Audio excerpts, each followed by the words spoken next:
What is going on, guys? I am Chase. Welcome back to Intelligent Money Investing. And today we're doing a little bit of a similar thing that I've done in the past. A really long time ago, I made a Berkshire Hathaway Warren Buffett portfolio tracker, like exactly what's happening in the Berkshire Hathaway portfolio, every single one of their public holdings. And today I'm going to do that exact same thing with the updated portfolio. He has been making a lot of changes to his biggest stock holding, and that's just something I want to talk to you guys about today and kind of talk about the outlook of Berkshire Hathaway going forward with or without Warren Buffett, because you guys know he is getting pretty old up there, and we may see a little bit of signs of regression and kind of see the direction of the company going forward.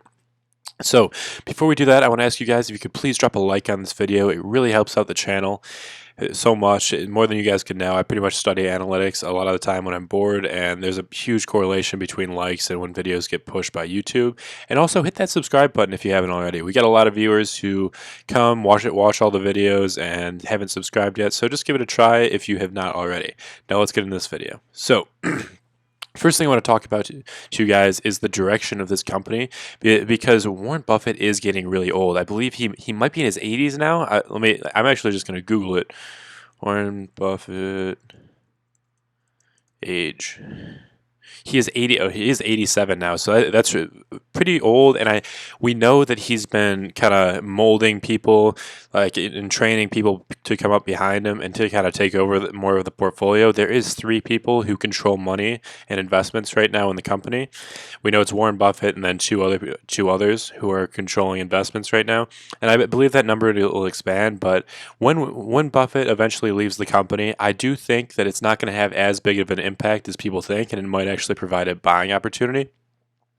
Because while Buffett is a great investor, what he really brings to the table is that incredible temperament and his way of finding undervalued stocks. And I believe he's trained his underlings and people in the company to have those same long-term philosophies that have made Berkshire so great and so expansive over the last few decades. So I'm not super concerned about Buffett either being there or not. Obviously, having him there is great, but I believe the people who he's trained, he's going to be confident with to carry on his legacy and carry on his company going forward, or else they would not be where they are. And I don't think Buffett would be ready to step down in the next few years.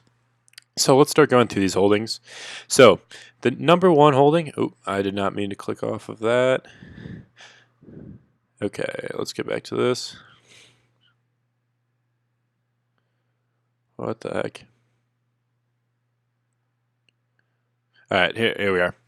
So the number one holding we're going to go back to holding value, is going to be Apple Inc. So you guys know Warren Buffett has been personally adding Apple extremely aggressively recently. They hold a 3.26% stake in Apple worth over $28 billion, which is absolutely huge.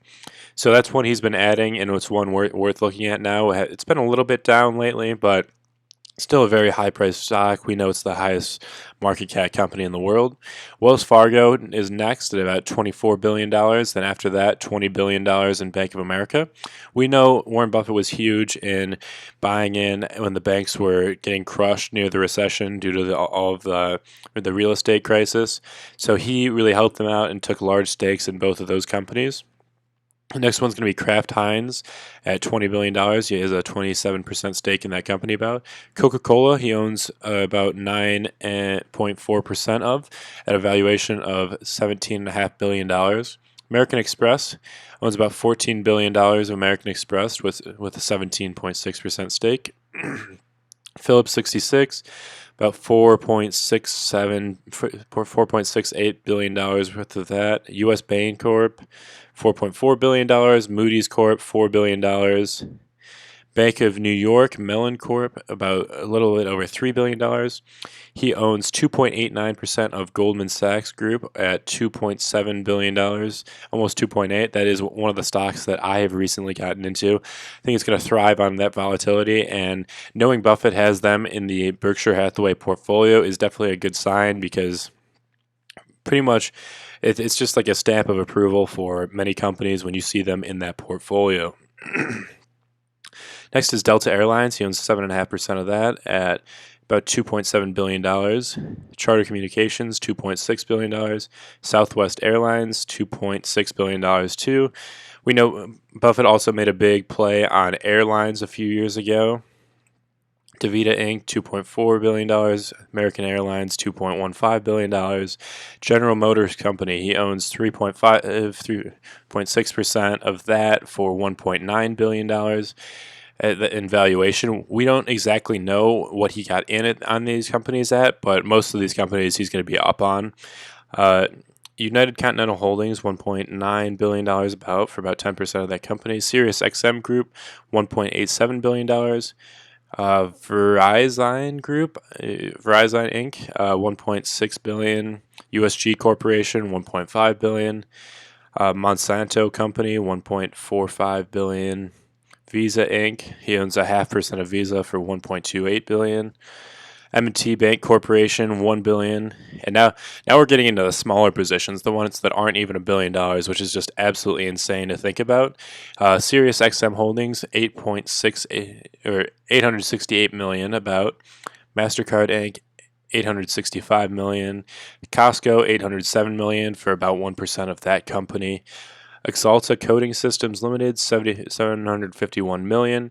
Synchrony Financial, 718 million in that.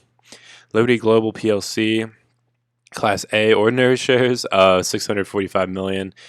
Now, a lot of these smaller companies you haven't really heard of because these are going to be more value companies that he gets in more minor positions, it seems like. Torchmark Corporation, 532 million. Store Capital, 472 million. This is one of his newer positions, actually. It's a retail group, I believe. Restaurant Brands International, 471 million in that. Teva Pharmaceutical Industries, 340 million for about a 2% stake. IBM, we know IBM, he's been lowering his position in that lately. He only owns about 0.22% of the company for $317 million valuation now. He doesn't believe in them long term like he did in the past. So pretty much when he's exiting a position, that's just absolutely going to crush the stock price. And it really has for IBM. We haven't seen much price movement from IBM in a long time, especially since Buffett started selling. And obviously, it's not a good thing to have one of your biggest shareholders selling off massively from your company, both from a public branding perspective to entice new investors, but also for your share price, because there's a huge supply of shares in the market and that demand is going to be even lower. So that's just going to push the price down. So he's been slowly selling shares off at prices that he is comfortable with. Liberty Global PLC, about 227 million. Veristic Analytics for about 166 million. Santa Fe, Walmart Inc., he only owns 0.05% of Walmart, but that's still a $120 million valuation. And then a lot of these like final companies I'm not going to list off just because they're such low positions from a incredibly large portfolio. The entire holding value is $176,709,888,146, which is just absolutely incredible to think about. Over 3 billion shares of stock, which is just wild to think about that somebody could build up that big of a portfolio in their lifetime. And if you guys didn't know, Berkshire Hathaway is actually the holding company that Buffett owns. He doesn't own all of Berkshire, but he owns a significant portion, which is why his net worth is so incredibly high.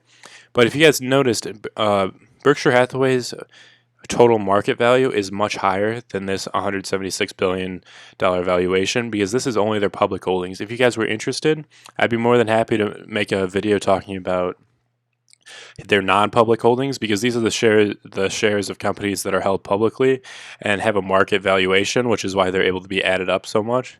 He owns companies like Dairy Queen and stuff like that, where you can't give an exact valuation on them because they aren't traded publicly. So I'm more than happy to make a video on that, and I probably will in the future.